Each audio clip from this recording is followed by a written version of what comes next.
Welcome, I'm Kinetic Symphony. This is Dave. I hunt down and report on weird and true mysterious stories, from glitches to the supernatural. Case file number 17941, written by HamelTrash1232, Legends of the Hilltop Hotel, Where Shadows Dwell. Okay, so I used to live in a very small town called Lucerne, in Lake County, California. Usually, nobody's heard of it unless they live nearby in Napa or the surrounding areas. Anyway, on the 13th street of this town, there stands a large hotel. It's been abandoned now, and it was built decades ago. Back in the 20s, I think. So anyway, this hotel is at the top of a very large hill that overlooks the town. Well, one day, when I'm walking home from school with a friend, we see a figure standing at the top of the hill. Now, before I describe the rest of this, I should mention that this was not the Hat Man. He didn't have the hat, and also he didn't have red eyes. But it was so bizarre. It was like we were being pulled to him, but at the same time, we were terrified. He was completely absent of any light reflection, no facial features and no movement. Me and my friend ran to my house, and he didn't leave until he saw the shadow was gone. About 3 months later, at 3 in the morning, we hear the alarms of the hotel go off. You could only hear it on our street, but our street was mostly vacant. Me and my grandmother went outside, and we saw a woman in white standing on a balcony, gazing down at us. Case answer file 17941, Legends of the Hilltop Hotel, Where Shadows Dwell. Spectral moth to a flame. That's what I like to call these stories, where people navigate close to, or even inside, abandoned buildings, hospitals, hotels, what name you. And I get it. I have the same appeal to go spelunking in an abandoned cave, abandoned mine, or venture into a supposedly haunted house, just to see for myself. You can watch a tornado on TV, but there's a little part of you, at least for people as deranged as I am, that want to go and experience it for themselves.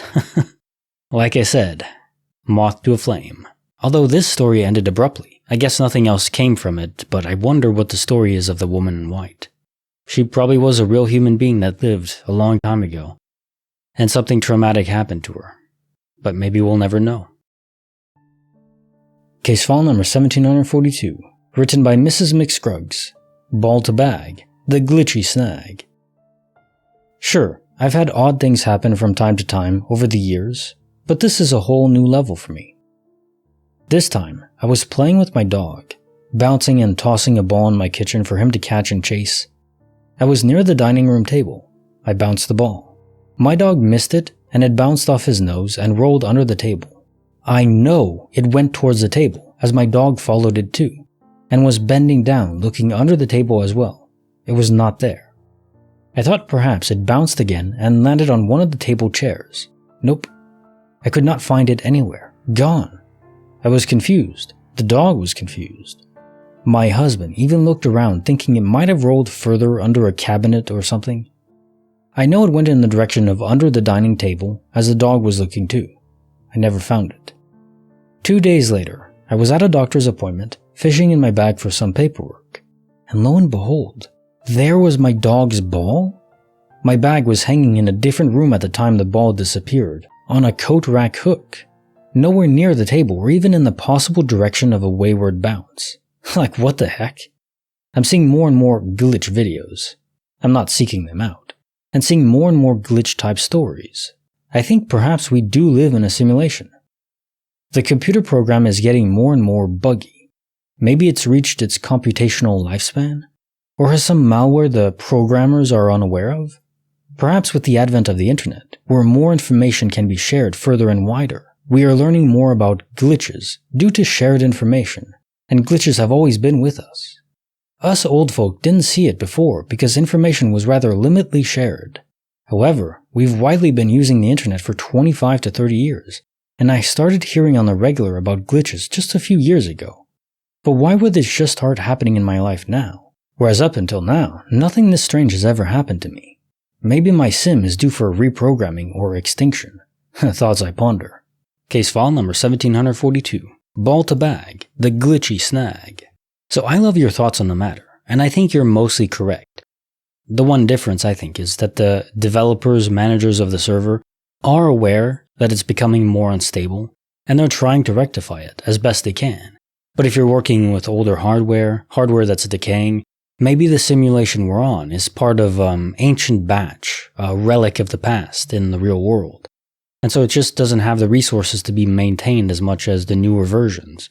Now, that's complete speculation, no possible way to know, but infer, as a likely explanation for why things are seemingly becoming more unstable. Now, you're right that the internet enables dissemination of this information, of these stories, much more than without it.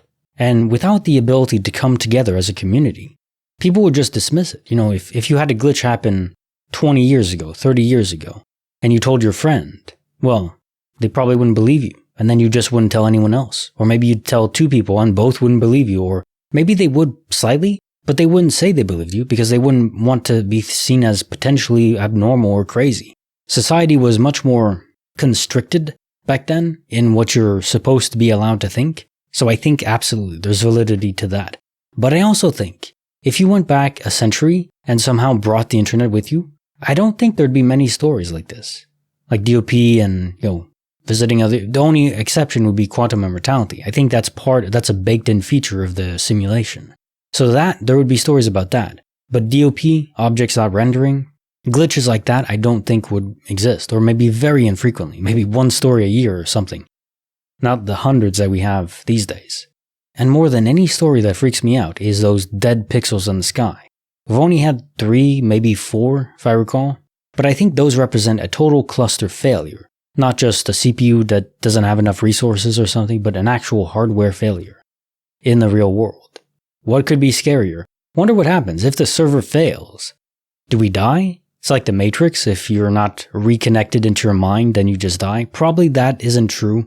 My guess is, if this is just a game or an experience, a learning experience, I don't think they would design it where if you're loaded in and the server fails, then you just die. No, we probably just wake up in the real world. But still, I like this simulation, so I don't want it to end. Case file number 1743, written by wenchitywrenchwench.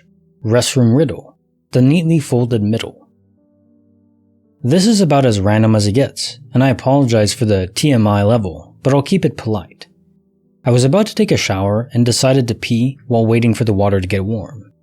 Sat down, did so, collected my toilet paper in a good old-fashioned roll and scrunch technique, cleared the field, so to speak, and then stood up to toss the toilet paper in the toilet, and as I turned around, I see a very neatly folded section of toilet paper just sitting on the left side of the toilet seat, towards the middle where I still would have been touching it if I sat back down.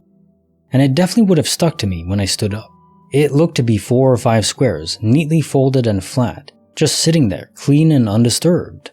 I was stunned. And this is actually the 3rd or 4th time that this has ever happened to me in my life. But the first time I couldn't write it off.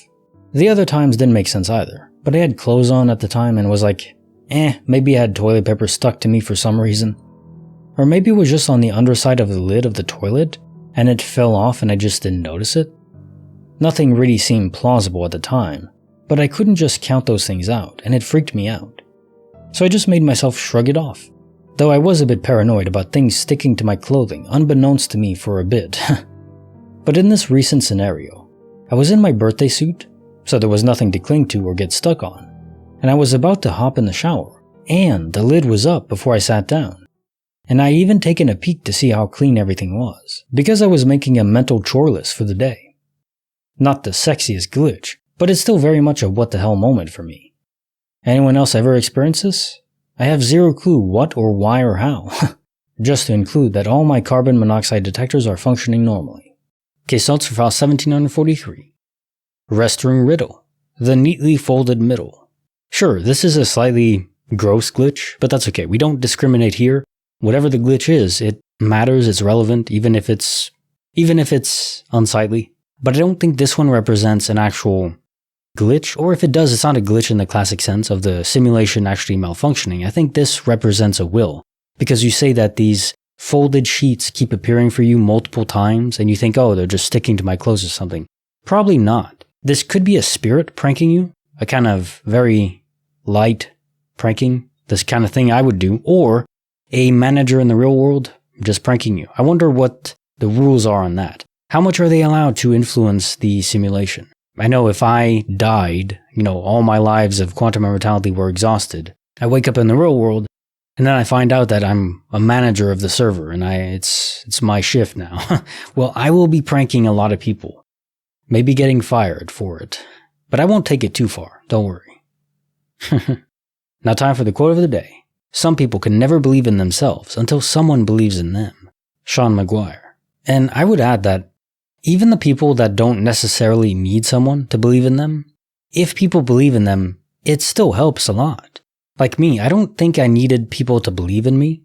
Back when I started this channel, or in any endeavor I do, I'm okay going at it alone. But when people are around you that encourage you, well, there's no doubt that gives you motivation. If not at least the start, which is the hardest part for most people. Like the video, subscribe, hit the bell. Kinetic Symphony signing off.